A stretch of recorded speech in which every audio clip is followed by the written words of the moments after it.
لا تأخذه سنة ولا نوم أكرم membebasnya hati rokok dengan dewe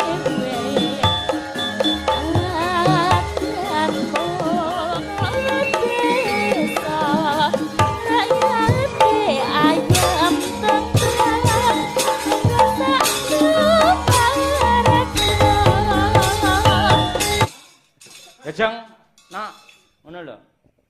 nggih Pak Yeye. Nah, ya sampeyan lak peyene laris awan bengi ngono kuwi. Amin. Nah, ya mripate ning nggen apa story kedap-kedip ya ora leren kaya ngono kae. Nah, ngono ki disisihke wektune lek duwite mesti enek wektune sisihke engko yen perlu sing ngeterke aku apa keluarga kene apa Yuda apa Masena dhewe engko nang ngene Pak Hadi ngono. Nggih, matur nuwun.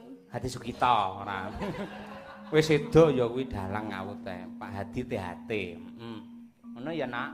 Dadi mumung sik enom ki awake dijaga temenanan. Kucinge wis kucinge ya. Ayo muga-muga awit saka panyengkuyung dongane kabeh para kadang-kadang Bu Kesi iso kembali sehat 100%. Engko iso kumpul karo kanca-kanca, iso gojek karo kanca-kanca, dasare engko wis izin pentas dibuka, awake dhewe iso melanglang buana, ngetan parane, ngalor parane, ngulon parane, ngidul parane. Wah, jan nyenengake lek sing diomongke model ngono kuwi.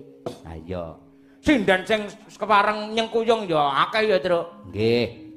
Wiwit njawi piyambak menika anak kula wadon Genduk Najwa. Menika saking Ponorogo. Ingkang nembe ngangsu kawruh ngudi ilmu wonten ing SMKI Surakarta. Ya, wah jan sindenane ya dipersudi, agamane ya ora keri. Iki guru apa jenenge iki maca Al-Qur'an tumrape anakku rambu rangkung. Ha iya, lek rangkung gampang iso, lek rambu mek cengingis ngono kae. Masih mayang wayange malah delekke ora. Sapa? Rambu lho ngono ki lek ora dandani ngamuk, njaluk mesti dandani sik dhewe. Ha iya. Apa ya apik lah keseniane apik mau cita-cita penyimping. Ha iya. Nadya Mas Ujar ki penyimping kok nggih sampingan nggih golek pengalaman kok penyimping. Ha iya. Yes ben ya bocah kok ya.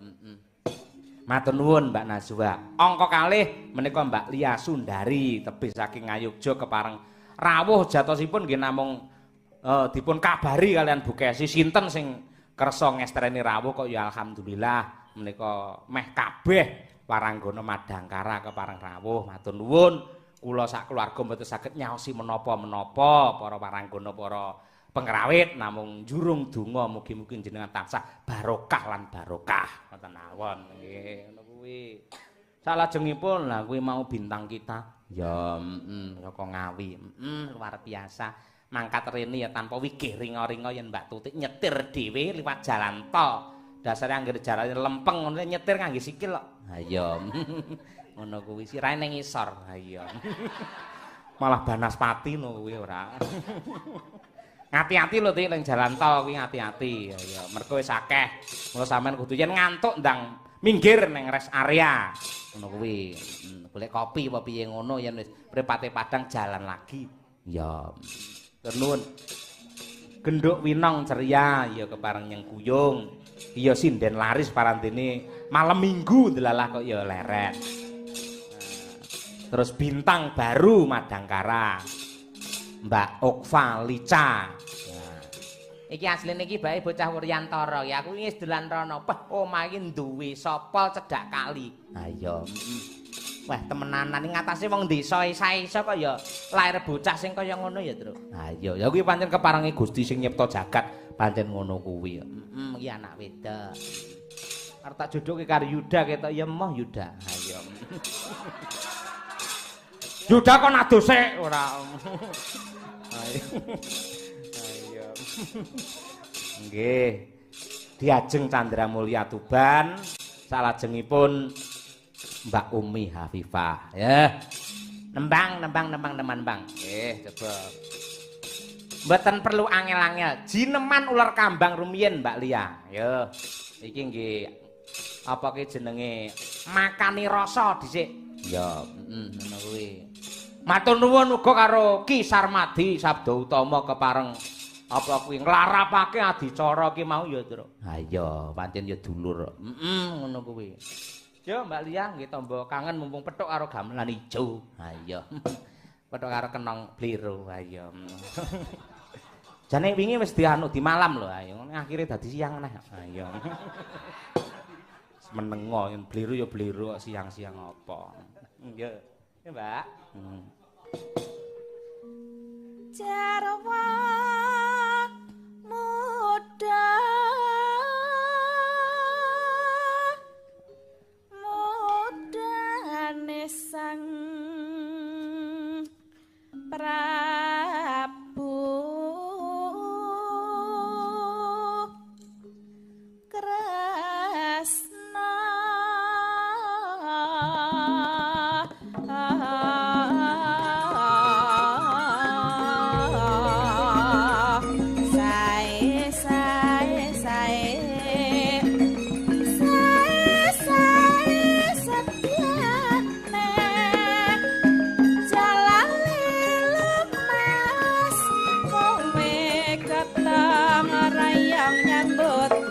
nyambut gawe sak teruse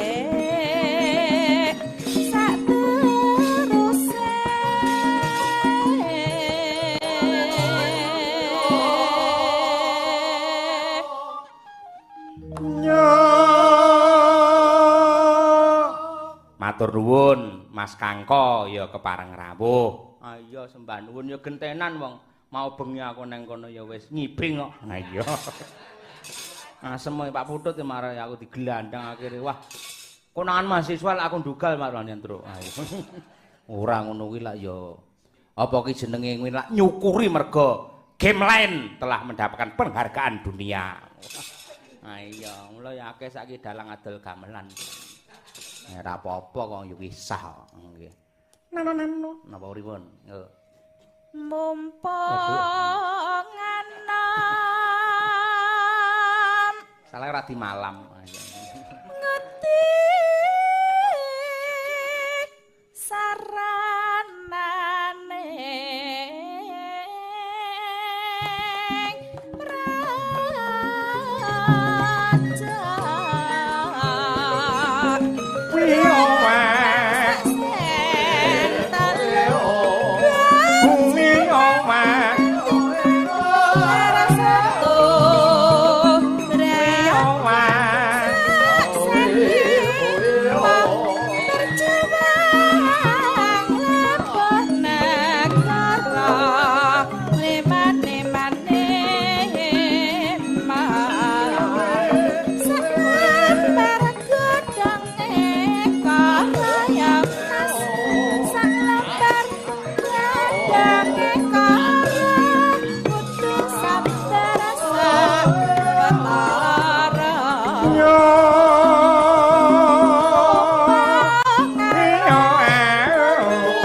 Alhamdulillah.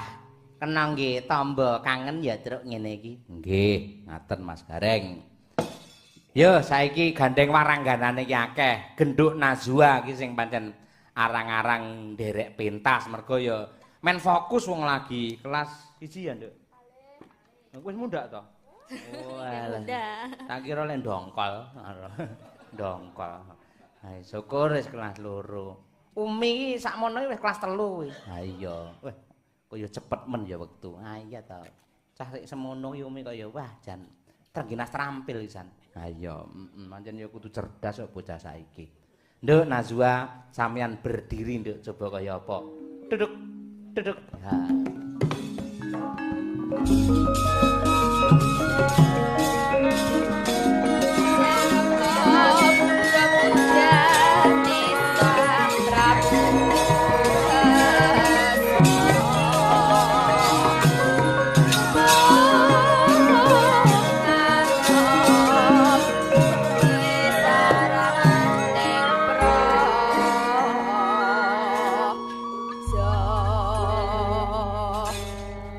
matur nuwun ya, Nduk, sampean wis mbimbing rambu rangkung. Nggih. Sinau babakan agama. Wis teko jus pira? Jus mangga? Taksih belajar dasar Iqra teng Iqra ngoten. Iqra. Nggih. Iqra sik dasar ya, urung Iqra pira no dereng ya. Iqra setunggal. Oh, Iqra setunggal. Iqra setunggal nyinau bab apa? Nggih taksih abatasa ngoten. Oh, jaha khoza zaro za ngono kae ya. Nggih. Oh, iya. Syukur titip ngugentenan sampean iso ngangsu kawruh ngene Bu Kesi ning ijalana kawruhmu engko tularno ning rambu rangkung ngono ya. Nggih, siap, Bapak. Heeh, tak kutang-kutang lek rambu iso dadi ustad kaya Gus Bahak ngono kae. Ae rambute nguncrit ngarep lek ya apik lek rambu. Nah iya. Jajal gandeng sampean lek kerep apa iki rok ya ta. Nggih. Raketang sak gebyaran, Nduk. Buktekno nadyan to waranggana ning agama ya digandoli kenceng. Aja. Apa? Bismillahirrahmanirrahim. Allahu la ilaha illa huwal hayyul qayyum.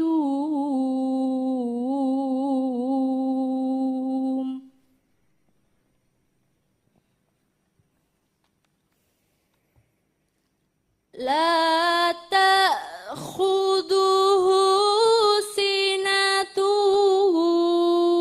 wala naum.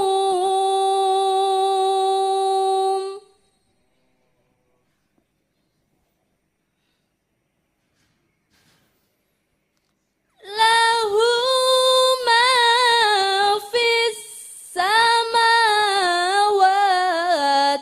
wa ma fil ardh.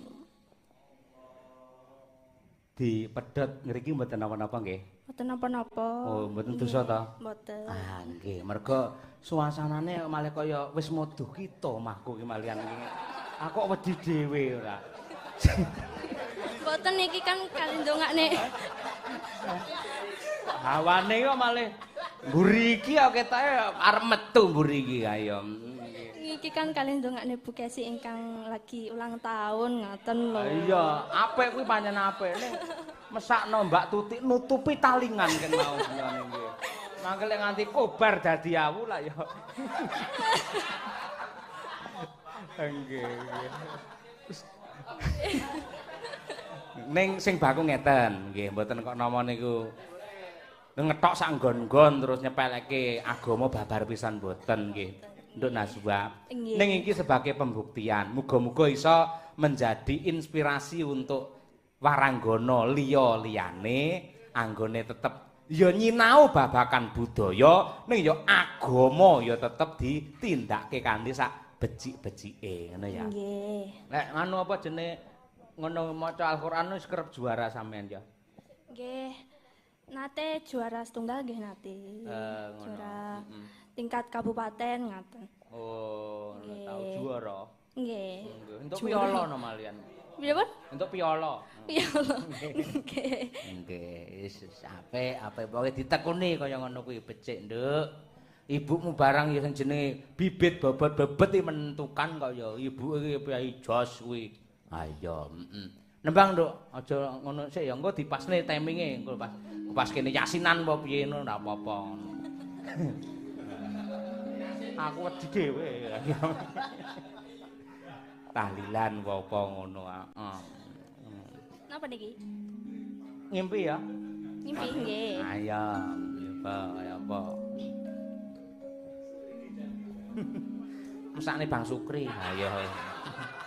Aduh, aku rong kramas iki. Ayo.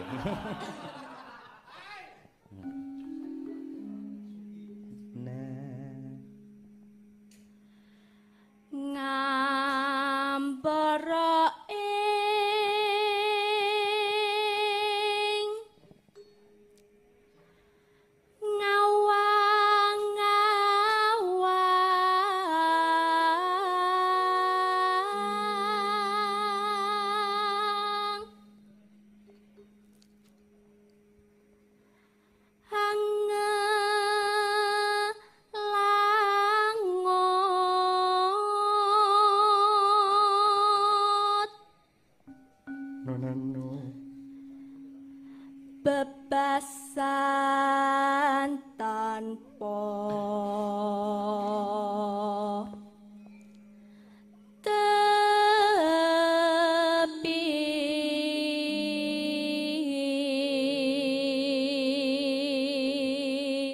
matur nuwun Nduk Nazwa wingi si Rambu Rangkung lak ulang tahun tanggal 24 Desember sampean wis ngadu karo adimu sakloron kabeh diparingi jam siji-siji dan alhamdulillah saiki pandome wis mlumpuk pisan ayo dadi siji ngono ra gelem obah ya pancene polahe kaya ngono kok ya saiki kepenakan lek ngono anu nang winang ayo dikancani ayo ora takon kira kowe ayo ta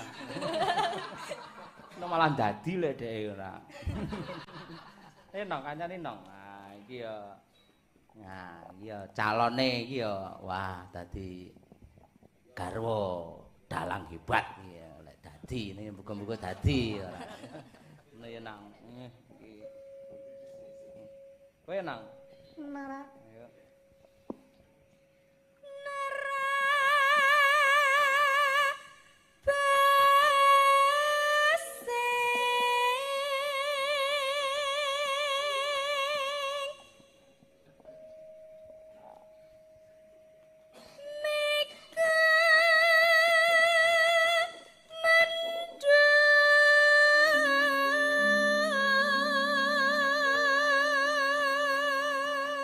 Hop, balik Nazwa. Yo deh. Menu miber ngiteri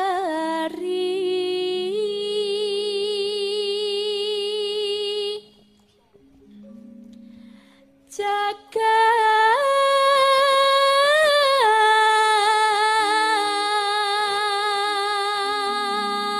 Winong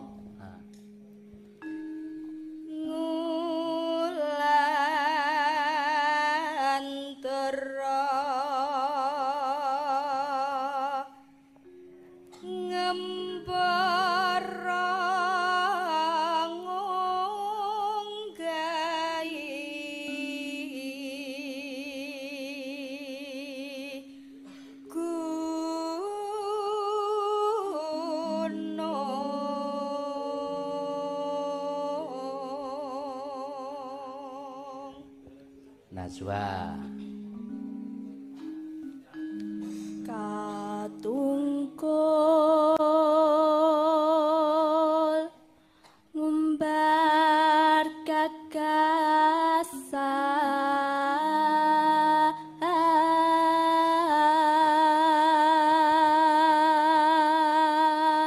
nong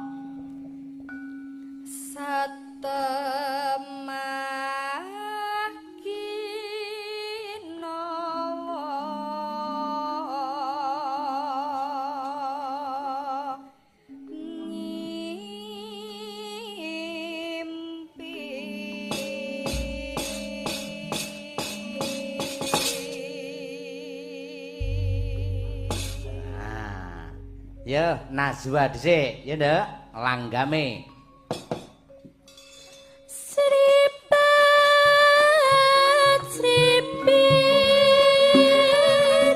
lembeyane raga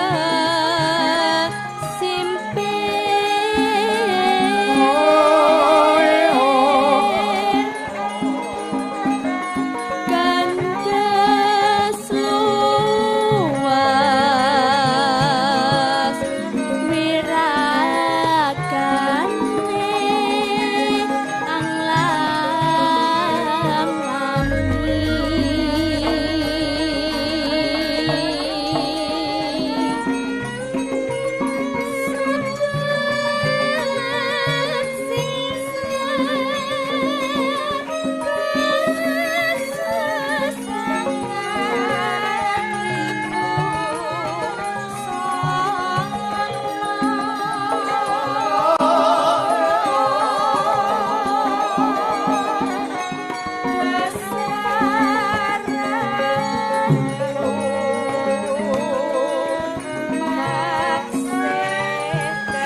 Terima kasih, terima kasih.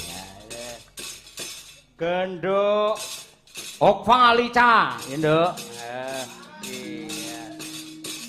Iki sing mulai akeh penggemare iki. Ayo. Nanti Taman Eden. Ayo. Ayo, wis pancen bocah yo ayu kaya ngono. Ayo. Nduk, ajeng Nduk. Wah, nggih. Ucapkan dulu selamat untuk ibunda tercinta Bu Kesi Rahayu yang ulang tahun pada 15 Januari. Ya, ya Pak. Sugeng ambal warso untuk Bu Kesi Rahayu. Nggih. Semoga panjang umur, sehat selalu, banyak rezekinya. Amin. Amin, amin, amin, amin ya rabbal alamin. Sampean ya tak dongake muga-muga tetep tangguh tekun anggene ngudi ilmu ana ing isi Surakarta. Ya ngono kuwi. Hadiah bocah pinter aja nganti dadi bocah sing beler. Satelah bisa keblinger marang dalan sing ora bener. Ayo. Ayo ora bener malah ngiler. Ayo ngono kuwi. Ayo nembang iki dimanfaatne iki Mas Noval kuwi. Ayo. Ketok nggih jaipong kenek ora bar tinggi nglintingi tempe iki. Ayo. Ah jan. Iki anggerene nggawa tempe pirang-pirang. Pira ya, Pak? Mboten sah dipun paring ya. Mak tak lungi 100 niku ya. Matur nuwun, Pak. Ayo. Piye iki bisa iki? Oh jane regane renek 100 lho kuwi jane kuwi. Lah para apa njaluk dituku mbok 50 apa piye ngono dibalekke susuk apa piye ngono. Matur nuwun, Pak. Ayo. Gandeng ngono tak incim rene langsung tak ngepel. Ayo. Ayo wis ben. Apa ayo kencana karo Mas Noval kuwi arep nembang apa? Apa, Mas?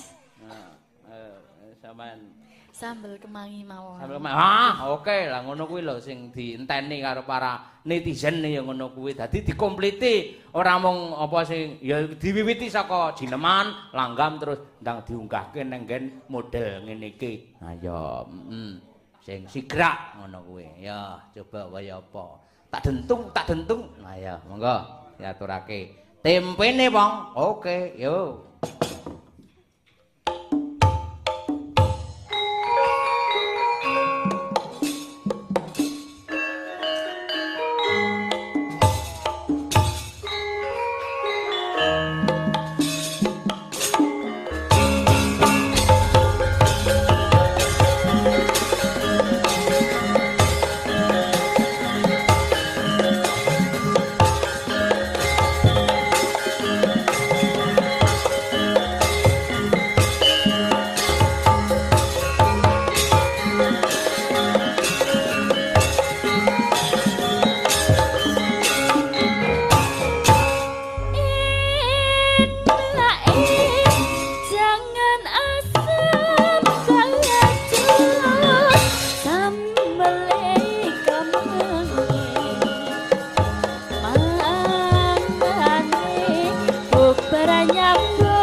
kasih.